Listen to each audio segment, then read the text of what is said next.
New York, la ville de tous les possibles, mais qui se trouve aujourd'hui face à un choix vraiment crucial. Faut-il taxer davantage les plus riches pour financer une société, disons, plus juste, quitte à prendre le risque de voir s'enfuir les capitaux et les talents? Eh bien, c'est le grand dilemme qui agite en ce moment la capitale financière du monde. Alors, plongeons ensemble au cœur de cette analyse. Et tout commence avec des avertissements comme celui-ci. Le dirigeant d'un grand fonds d'investissement qui lance un message on ne peut plus clair, si les nouvelles politiques fiscales sont adoptées, son entreprise pourrait tout simplement plier bagage. Cette phrase, à elle seule, elle plante le décor, un décor de conflit à très très haute tension. Pour bien comprendre d'où vient cette tension, il faut regarder du côté de la mairie. Un changement politique majeur vient de rebattre complètement les cartes, et ce, dans la capitale même du capitalisme. Le 1er janvier 2026, le socialiste démocrate Zoran Kwame Mamdani prend les rênes de la ville. Et son élection, elle a immédiatement allumé la mèche d'un débat féroce. D'un côté, on a la promesse d'une plus grande justice sociale, et de l'autre, la crainte d'une véritable fracture économique. Et cette crainte, elle a un nom, l'exode des riches. C'est l'argument numéro 1 brandi par les opposants du nouveau maire. Une question qui, littéralement, pèse des milliards de dollars. Le discours est assez simple. C'est presque une prophétie pour certains. Si on taxe les riches, ils vont partir. Ce message, il est martelé par les opposants, qui prédisent une fuite des fortunes, des sièges sociaux vers des cieux fiscalement plus cléments. On pense bien sûr à la Floride ou au Texas. Et ce qui est vraiment intéressant, c'est de voir les craintes spécifiques. On parle d'un affaiblissement du statut de Wall Street, d'une base fiscale qui pourrait s'effriter, ce qui priverait la ville de revenus essentiels, d'une fuite des cerveaux et des capitaux, et au final, d'une perte de compétitivité globale. Le tableau est pour le moins assez inquiétant. Ok, mais que disent les chiffres? Ce discours parfois un peu dramatique est-il vraiment ancré dans la réalité? C'est le moment de séparer les faits de la fiction. Cette frise chronologique est absolument essentielle. Pourquoi? Parce qu'elle révèle un point fondamental. Le déclin démographique de New York, il n'a pas attendu le nouveau maire pour commencer. La tendance a démarré bien avant lui, dès la pandémie, et ça s'est confirmé année après année. Et pour quantifier un peu ce phénomène, il suffit de regarder l'année juste avant son élection.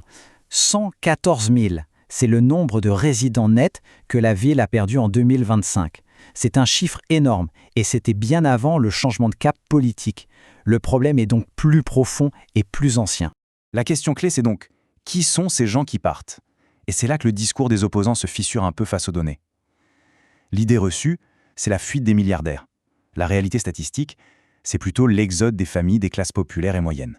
Celles pour qui New York est devenu tout simplement impayable. Et c'est une analyse que le maire Mamdani résume avec une formule assez choc. Pour lui, la peur d'un exode des riches est imaginée.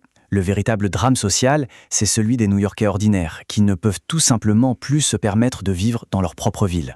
Bon, maintenant qu'on a posé le contexte, penchons-nous sur ce fameux plan fiscal qui cristallise toutes les tensions. Concrètement, de quoi parle-t-on? La pièce maîtresse du plan, c'est la taxe sur les pieds-à-terre. Le principe est simple, une taxe annuelle sur les résidences secondaires de grand luxe, celles qui valent plus de 5 millions de dollars et qui appartiennent à des gens dont ce n'est pas le domicile principal. Le ciblage est donc très très précis. Ce graphique, il permet de mettre les choses en perspective. Les revenus qu'on attend de cette taxe, environ 500 millions de dollars. Alors ce n'est pas rien, mais face à un déficit budgétaire qui dépasse les 5 milliards, on comprend vite que ce n'est qu'une pièce du puzzle. Mais le plan ne s'arrête pas là. Il est complété par une augmentation, modérée, de l'impôt sur le revenu au-dessus du million de dollars et une légère hausse de la taxe sur les bénéfices des plus grandes entreprises. Et le but de tout ça, il est clairement affiché.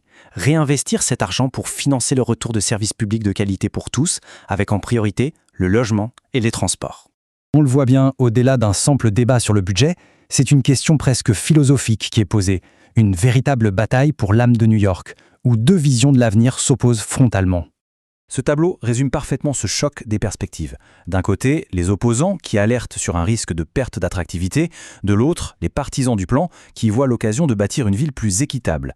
Et puis il y a la voix des économistes qui apporte une nuance cruciale. Le plan en lui-même n'est pas radical, mais le vrai danger pourrait venir de l'effet cumulé de futures taxes, en particulier pour les PME. Très bien, mais au-delà de ces grands débats de principe, qu'est-ce que ça implique sur le terrain? Parce que c'est bien au quotidien que l'avenir de la ville se joue. Pour bien comprendre, prenons un exemple concret. Mettons-nous à la place d'un entrepreneur. Imaginons une pâtissière française qui rêve d'ouvrir sa boutique à New York. Pour elle, concrètement, qu'est-ce que ce nouveau climat fiscal change? Et c'est là qu'on touche à un point essentiel. Pour cette pâtissière, la nouvelle fiscalité, ce ne sera probablement pas son souci numéro 1. Ces véritables montagnes à gravir, elles sont bien plus concrètes.